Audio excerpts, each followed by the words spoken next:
everybody. How are you today? 2 books. 2 books, yes. We have a counselor book. Lots of stuff in there. I hope you're all doing well today. I hope that all of you had a nice trip. Some of you who went with the secretary on his most recent trip overseas, and I know some of you are getting ready to go on the next trip. So hopefully you're well rested, and that none of you will be too grumpy to turn off the lights and not answer the door for trick-or-treaters tonight. Because those folks are never fun, you know, the ones who pretend they're not home. In any event, I'd like to start with a couple things today. First is the issue of Burma, and I wanted to announce some travel that is underway right now. Simon Henshaw, who's our Acting Assistant Secretary of State for the Bureau of Population, Refugees, and Migration, is currently leading a U.S. delegation to Burma and Bangladesh to discuss the humanitarian and human rights concerns stemming from the Rakhine State crisis. The delegation is close to completing the first leg of its trip in Burma. They have met with Rohingya and Rakhine State community leaders, including a visit to a camp for those who've been internally displaced, as well as holding meetings with government and civil society members. The delegation will next travel to Bangladesh, where we will have the chance to visit affected communities in Cox's Bazar.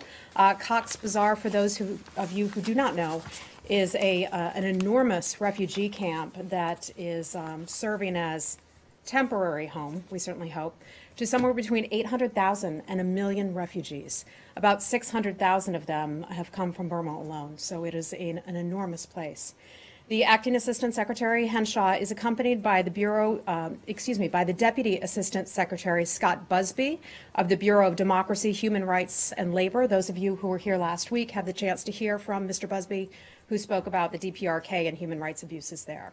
Also they are joined by Acting Deputy Assistant Secretary Tom Vajda of the Bureau of SCA and Office Director Patricia Mahoney of the Bureau of East Asian and Pacific Affairs. Secondly, I want to talk about Cuba for a second. As many of you are probably aware, tomorrow is the annual Cuba embargo resolution vote at the United Nations. For 26 years, Cuba has introduced a resolution for the General Assembly calling for the end of the U.S. embargo on Cuba. We've historically voted against that resolution. Last year, the United States abstained, and Matt, if I'm not mistaken, you and the AP broke that story last year? I think so, yeah. You think so? So many you can't remember. Okay. Well, a little bit of news for you on that front. Ambassador Haley will be reversing last year's abstention and will vote against the resolution this year. It will be the first vote since President Trump announced our new Cuba policy. We plan to vote against the resolution to underscore this new approach to Cuba. The Trump administration policy gives greater emphasis in advancing human rights and democracy in Cuba while maintaining engagement that serves U.S. national interests, maintains engagement on areas of U.S. national interests, ensures U.S. engagement benefits the Cuban people, and ensures compliance with the statutory ban on tourism to Cuba. And lastly, I'd like to mention something that was incredibly important to many people who serve here at the State Department. Yesterday, as many of you are aware, the White House announced the arrest of Mustafa al-Imam, one of the perpetrators of the September 11th, 2012 attack on our consulate in Benghazi, Libya, that killed 4 Americans, including 2 of our State Department colleagues. The 2 State Department colleagues, of course, were Ambassador to Libya, Chris Stevens, and also Sean Smith. Many of you here know, as you walk into the foyer of our building, you will see the names of those who served the State Department, who died in service of the State Department and the American people. Those who've not been to this building in Washington before, it is an incredible sight to see the names of those who have died in service of our country. On behalf of the State Department, we would like to express our gratitude to the U.S. military, to law enforcement, to the intelligence community for their relentless efforts to bring to justice the perpetrators of those attacks. Today, I spoke with some of my colleagues who served with these men. They described the news of the arrest as, quote, emotional, saying that it marked an important day. They told me that the memory of Ambassador Stevens and the other men drives them and provides an ongoing tribute to the work that they are still engaged in Libya and around the issues involving Libya today. I'm reminded of a conversation that I had with Admiral Mike Mullen, the former chairman of the Joint Chiefs of Staff, just before I took this position. He said to me about Ambassador Stevens that he died doing exactly what an ambassador should be doing, serving in the field, working with locals in places that are not always safe. And I've never forgotten what Admiral Mullen said to me. It is a good reminder that the 75,000 people who work for the State Department around the world often serve in dangerous locations, and they make tremendous sacrifices on behalf of our country. We continue to mourn the loss of Ambassador Chris Stevens, Glenn Doherty, Sean Smith, and Tyrone Woods, and we will spare no effort to ensure that justice is served for these dedicated Americans and public servants. Our colleagues today continue the work that they started not only in the same spirit, but also in their honor. Thank you. I'd be happy to take your questions. Thanks, Heather. Let's start with the Cuba vote. The Secretary and other senior members of this administration have repeatedly said that the Trump administration's slogan, America First, does not mean America alone. I'm sure you're aware of the previous year's votes in the UN General Assembly on the Cuba embargo resolution. It's 191 to 2, you and Israel being the only ones to vote against it. Or, as in the case last year, you both abstained. You lost the Marshall Islands, Micronesia, and Palau in 2012 to 2013. How is this not America alone? Look, I think when we talk about America First, this is a global issue where we're putting Americans first and the concerns and interests in the safety of security of American people first. I think this administration would regard that for far too long Cuba has engaged in human rights abuses that perhaps past administrations have turned and looked the other way, and this administration continues to call upon Cuba to improve in terms of human rights and also open up to where they would have better media access, better access to the things that we enjoy here.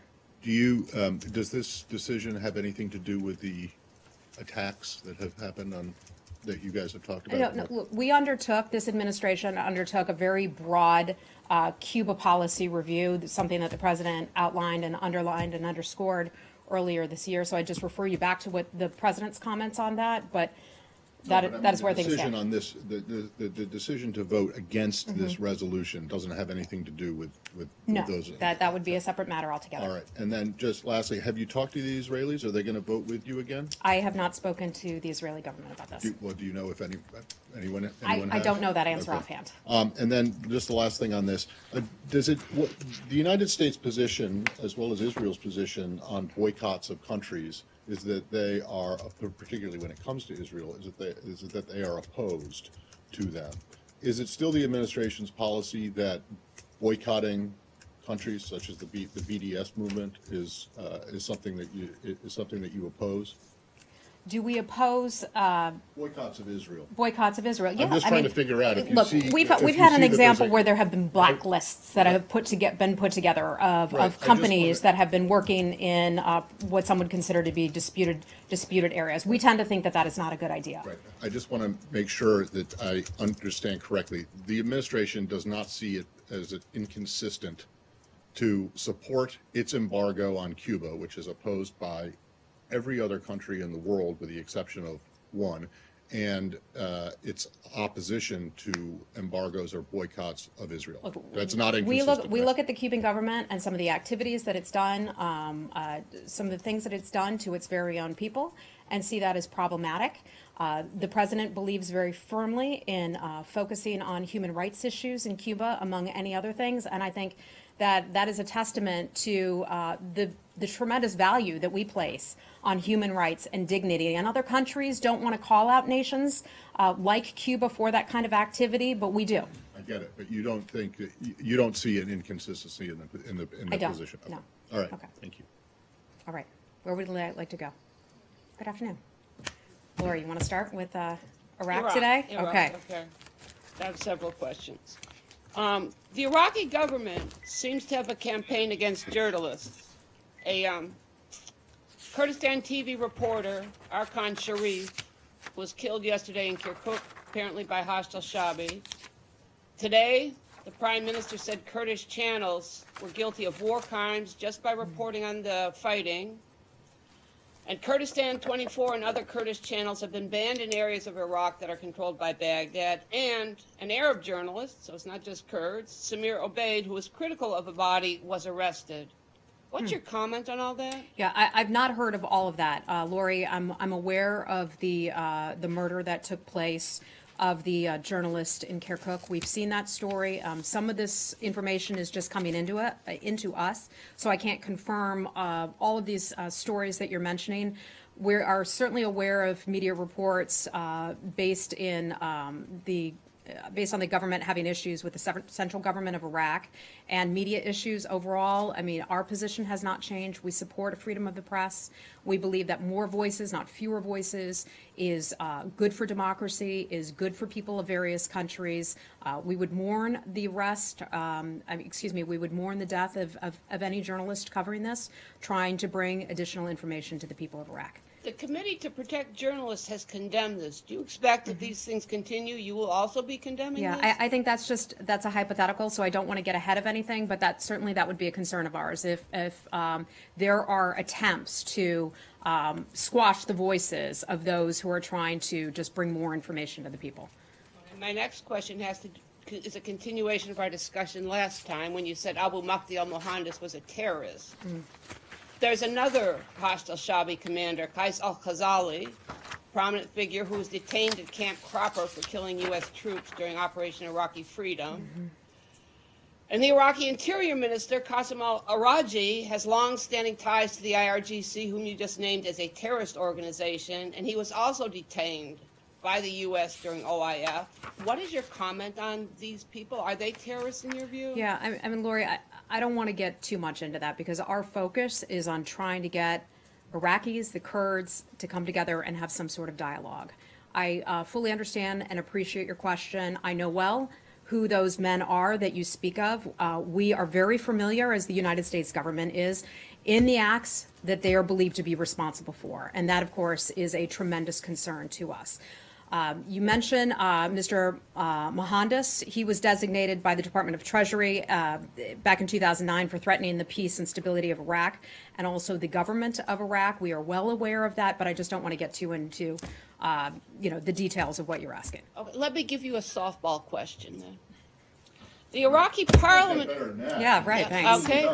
The Iraqi parliament voted today to criminalize the display of the Israeli flag and what are called other Zionist symbols inside Iraq. What is your comment on that one? Yeah, I mean, look, you know very well that we have a close relationship with the government of Israel. That, however, would be an internal Iraqi matter. You're not going to condemn this sort of thing? Look, if they choose to do that, that is certainly their place to do that. That would be an internal Iraqi matter, but I think the Israelis very well know how much we support them and what a strong relationship we have with the government of Israel. Okay? Okay. I'm PRG. Okay. Right. Just follow up on some of the Kurdish question. We saw the statement yesterday regarding Barzani's announcement to step down. Now, as Washington is encouraging the reconciliation process between the Iraqis and Kurds, what role does the United States play in the negotiation process? As a facilitator, or does the U.S. play any role at all? Thanks. Well, we've had a series of conversations previously with Mr. Barzani, as well with Prime Minister Abadi. The secretaries had conversations with both men. Our ambassador has been extremely engaged, not only with the Kurds, but with the Iraqi regional government. Our ambassador has had lots of conversations with people on the ground. As you know, we have a lot of people who are serving there as well. So those conversations continue. We would like both parties to sit down and have a dialogue together, and we're hopeful that they'll eventually be able to work it out. Now, does the United States still consider the Kurds as a good ally in the fight against ISIS in Iraq? Absolutely, without a doubt. I mean, we are grateful for the hard work and the bravery of the Kurdish Peshmerga. That has not changed. We've always believed that, and we will still consider them to be a strong fighting force. And finally, could you please address some of the questions from the Kurdish people that some of the heavy weapons provided by the United States are used by the Iraqi armies to use against the Kurds? So, as you well know, we have provided weapons to the Iraqi government. Let's see where, pardon me one second.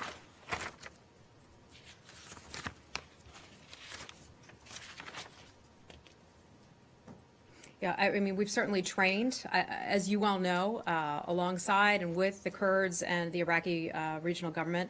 We don't provide, perhaps there's been some questions about this, we don't provide support to groups or forces that are designated terror organizations. I think we've been very clear about that. Some would believe to be responsible for gross violations of human rights that do not fall under the government, under the control of the government of Iraq. Okay. Is it a violation of U.S. regulations if an entity that to whom you have provided weapons transfers those weapons to a terrorist organization? I know there's something called the end use law, I believe it is, which regulates what different parties are allowed to or not allowed to do with weapons that the U.S. provides that. Some of that is a DOD in DOD's lane, so I don't want to get too much into that because I'm not an expert on the matter, but I know that there are those guidelines that are put into effect. Maybe that's something we could pursue either here or at the State Department or with the Department of Defense. Well, you're certainly welcome to ask the Department. I've seen you over at the Department of Defense Yeah, in the Pentagon sometimes, briefings before. You're certainly welcome to ask them that question. I can see if we can get anything more for you on Okay, that. thank you very much. Okay. Would you like to move on now? Okay. Sorry? Does it help? Yes. The secretary announced yesterday $60 million for this new G5 force. Can you explain a little bit about what that money is going to go to, and is the U.S.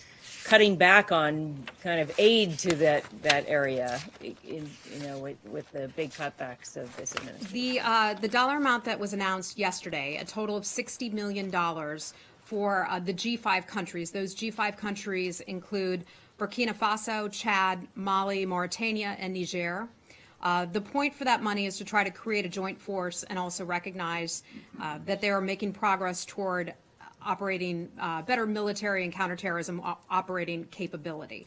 Of the $60 million, not all of it comes from the State Department. $45 million comes from the State Department. $15 million comes from DOD. That added up is $60 million.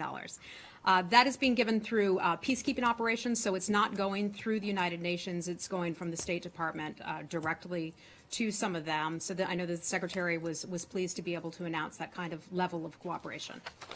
Okay, anything else on that? There were existing DoD programs in that area. Is this entire 60 million new funding?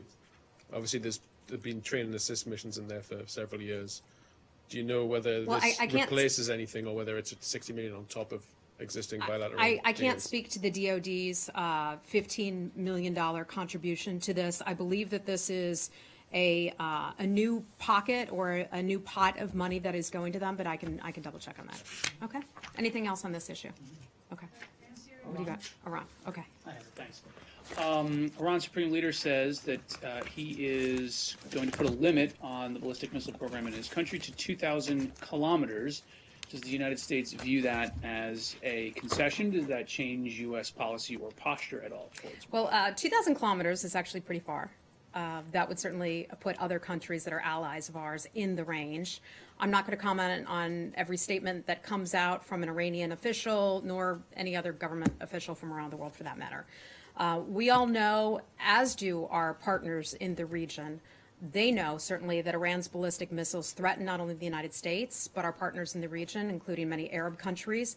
They recognize that. We have plenty of conversations with those governments and those countries about their concerns for Iran's destabilizing activities. So it's not just the United States that considers Iran to be a threat in that regard.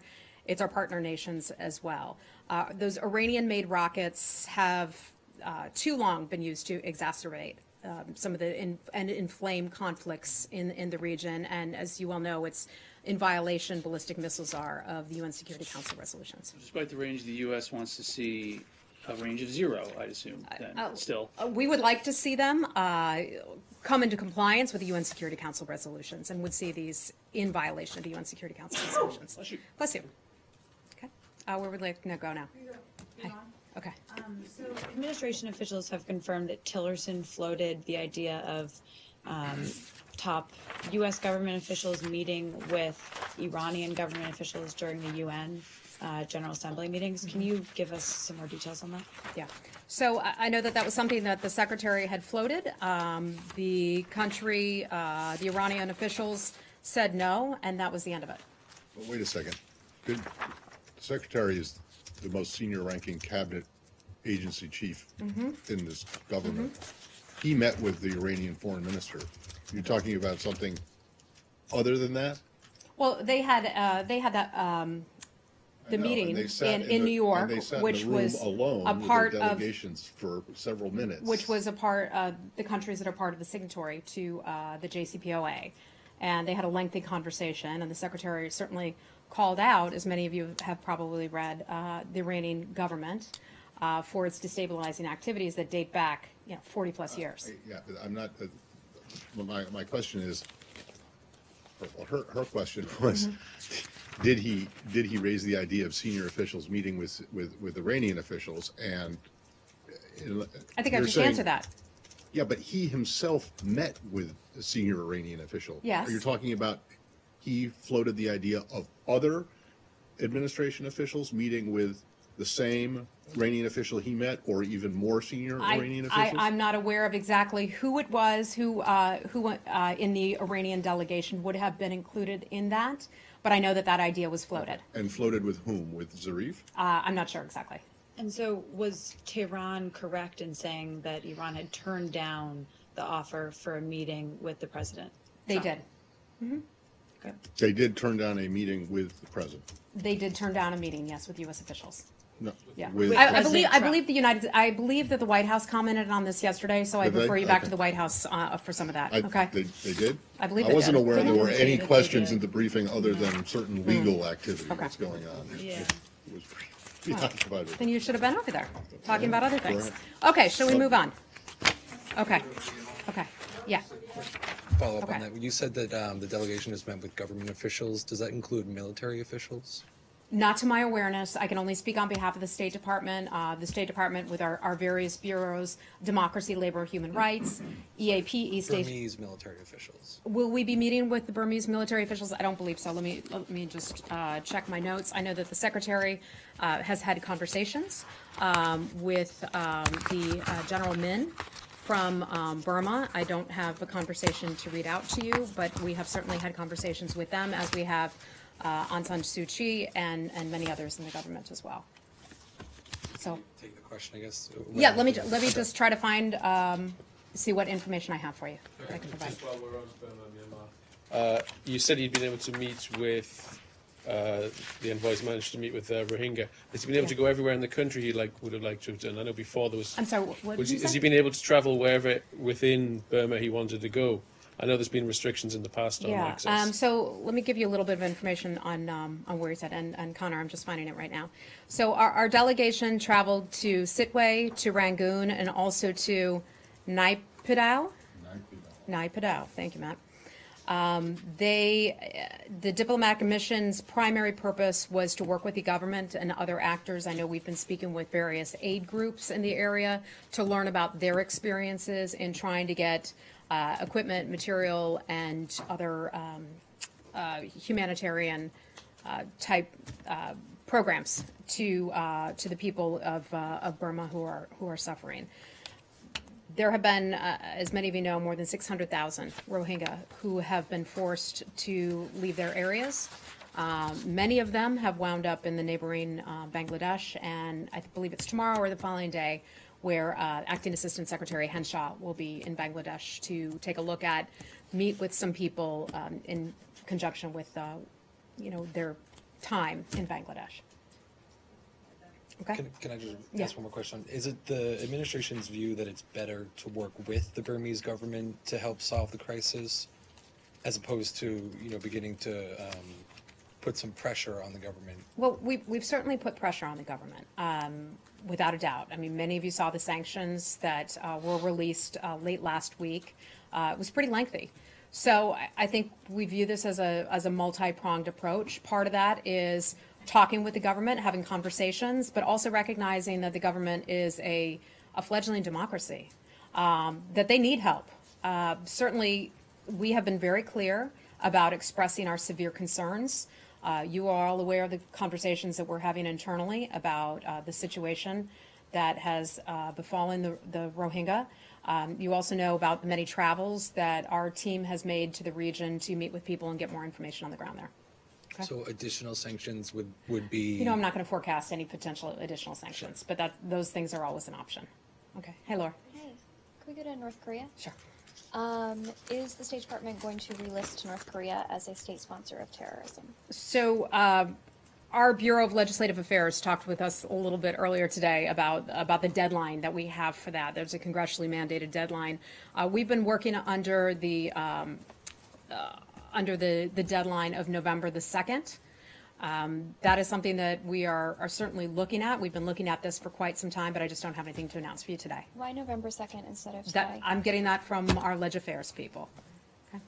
Okay. Yeah. Has any of these states spoken to family about Hear about this?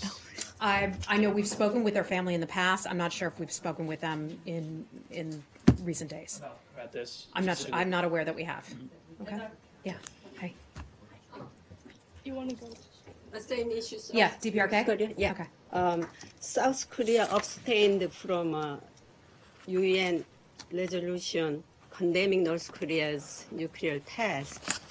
In this regard, South Korea rejected these issues. It seems to be not helpful for the UN sanctions against I'm sorry, North Janet. Korea. Could you start that question over again, please? South Korea abstained from South Korea abstained. yes, Uh-huh. the UN resolution condemning North Korea's nuclear test. Recently, last week, I think that happened in United I'm sorry. Nations. I'm not aware of that UN resolution vote. So I would have to refer you then to our. Condemning North Korea's nuclear test. I'm not aware of that that. vote having taken place. I just have to refer you to our US UN staff on that. All right, thank Okay. you. Can I ask you a somewhat related question? Yes? Sure, yeah. Okay, thank you. What's your understanding of China's position on the deployment of THAAD in South Korea right now? Yeah, I think that China recognizes, they certainly do. Well, first of all, let me start by saying we certainly welcome that China and the Republic of Korea would have a closer relationship. We tend to think that that is a good thing for the region, and especially the regional instability and the worldwide instability that the DPRK poses, the threat that they pose. In terms of THAAD, nothing has changed from our position on that. It was an alliance decision on the part of the U.S. and the Republic of Korea. It's something that we came to together. As you well know, it's a defensive mechanism. It's not something that's offensive. One of our priorities is not only keeping our own people safe, but keeping our allies safe. Yeah, but that's, I know what Yeah. your position on Yeah, that is. okay. I'm wondering what your position is on China's position on it. Our position. Are you pleased? I Are you know- pleased that the Chinese seem to have kind of overcome their just absolute, complete hostility to it to the point where they're ready to start high-level contacts again with the South Koreans and ease the tensions? And Matt, between that's the just two? what I said. We would certainly welcome, and we're pleased to hear that the Republic of Korea, that our Korean friends, and also the Chinese are forging a closer relationship. We see that as providing better stability, greater stability for a region that desperately needs it because of North Korea. Is it your understanding that some of that, the rapprochement between the two is somewhat related to the Chinese dropping their extreme objection to that? I don't know. I don't know. I can't answer that. Okay. Do you see this as an indication that China is recognizing that North Korea is a strategic liability and not an asset? I think that China is coming even closer to recognizing that North Korea is a thorn in its side, and a thorn in the side of many nations.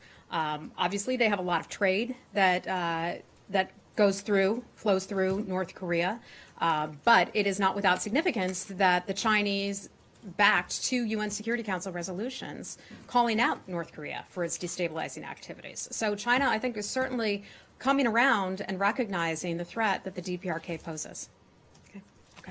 So while the United States is asking for cooperation on North Korea issue, but Secretary Tillerson last week gave the speech, which he envisioned the U.S.-India relation for the next century. And in that speech, he criticized China on many fronts, like South China Sea and economic expansion. So many experts see this as a China containment strategy. Could you please clarify on it? Is it a China containment strategy? I think the Secretary, what he said in his speech about China, in his speech about India, was something that the Secretary has said with China privately before. So some of those in the past have been private conversations, and now they're just becoming more public conversations. But let me just say, I know that the president is very much looking forward to his trip to China. It is going to be a lengthy trip, a robust trip, and one of the top issues that will be discussed with China is certainly the DPRK. But if the United States values a strong Indian-United States relation, why India is not included in the first President Trump's first Asia trip? I think that that would be a different kind of trip for the president, tagging India on along to that trip. I think he's got a pretty hefty schedule, but I don't want to speak on behalf of the White House. Or does that mean Secretary Tillerson and President Trump think differently on Indian strategy? No, I mean, they have the same position on that, the same concerns, the same foreign policy goals and all of that, but I'm not going to get ahead of the president's trip and why certain countries are on his schedule and why others are not. That would be under the White House's purview. Okay? Okay. Hi. Yes, and just in Tillerson's speech, he also talked about more involvement of the United States for the infrastructure investment in the Asia Pacific and the more connectivities for that region. So can we say that this is kind of a U.S. substitution for the China's Belt and Road Initiative? Or he also talked about an agreement between the U.S. and the Nepal. Is there any other agreements or the negotiations that is going on? You could just talk. I can't forecast any agreements or negotiations, especially nothing before a trip. And about Belt and Road Initiative, do you think that's a U.S. version for that? I can tell you that I can tell you that we have a close relationship with India. That we have a lot of areas of common interest, including we're both democracies. We're both large countries. They're an enormous country. India can bring so much, not only to the region, but to the world. In addition, many American jobs through a greater trade and cooperation with that country, and I'm just not going to get beyond that. The Secretary gave a very lengthy speech on India, and I can just refer you back to the text of that speech. Okay? All right. Go right ahead. Thank you. I have a question on Syria. Yesterday, Secretary Tillerson, he said, quote, that we are working on establishing additional de-escalation zones in Syria. So what are the areas, and are they this de-escalation zone that was established in July with Russia and Jordan? Yeah. So we've talked about this here before, that there is an area where the United States and Russia have had an area of mutual interest, and that is to try to bring some peace and some stability to parts of Syria. The goal would be to build upon that, to create some better trust between our countries, and to be able to develop other areas where we could have a ceasefire. The ceasefire that you're talking about, in other words, de-escalation zone, has been in effect since July the 9th. That's held pretty well. And that has been successful. We've been successful in being able to help get humanitarian aid and other supplies into that area. If we can build upon that in other regions, then that would be a move that we would very much support. In terms of the Secretary's conversations, in particular about that within the past few days, I don't have anything for you on that. Work is going on now. I can't confirm that work is going on, but I know that remains a shared goal, at least on the part of our administration, that we would like to see that, because ultimately we'd like to see peace and stability, and we'd like to see so many Syrians be able to come back home. Okay, we're gonna have to wrap it up, guys. Yeah. Two very brief ones, both in the Middle East. First on Bahrain. Okay. Yesterday, a Bahraini court sentenced 3 relatives of a UK British-based human rights activist to 3 years in prison for various insults. This was condemned by both Amnesty International and Human Rights Watch, which is not surprising, but I'm just wondering if you guys have any comment on it as well, since you've been quite outspoken in other cases in Bahrain about this. Yeah, so you're referring to Bahraini activist, Mr. Syed Nazar Alawidi. So we understand, and we're certainly aware, that he was sentenced to 3 years in prison, along with some family members who are living in Bahrain, but he's based in London, according to my understanding. He alleges that the convictions on the part of the Bahraini government were reprisals for his activities in London. That I can't personally confirm that, but we understand that there are also allegations that he confessed under duress. We always will say this, that we urge the Bahraini authorities to investigate allegations thoroughly and also impartially, and I just don't have anything more for that. Okay, and then lastly, and I'll do this because Saeed is not here, but Where's It Saeed? wouldn't be a question, it wouldn't be a briefing if there wasn't an Israel-Palestinian okay. question. So on Sunday, Prime Minister Netanyahu decided not to have a vote on annexing some of these settlements to the city of Jerusalem. And the reason that he gave was that the U.S. may be presenting a peace plan, and he doesn't want to do anything out without consulting the, in terms of this law, without consulting the U.S. What's he talking about? Well, I think we would certainly like to see a peace plan. Yes. Are you getting ready to our people have propose been one? our people have been very hard at work with a lot of trips over to the region, as we have said many times before. There will be a lot of trips. There will be a lot of trips to the region, a lot of meetings, and all of that. But ultimately, for any kind of peace agreement to work, both sides have to be willing to agree to it. It can't be something that we impose. Both sides have to be willing to and able to live with it. Right, but he seemed to suggest that something might be imminent. Are you aware of anything? I'm not. I don't have any. I don't have anything to announce. Thank you. All right. Thanks, everybody. We'll see you later.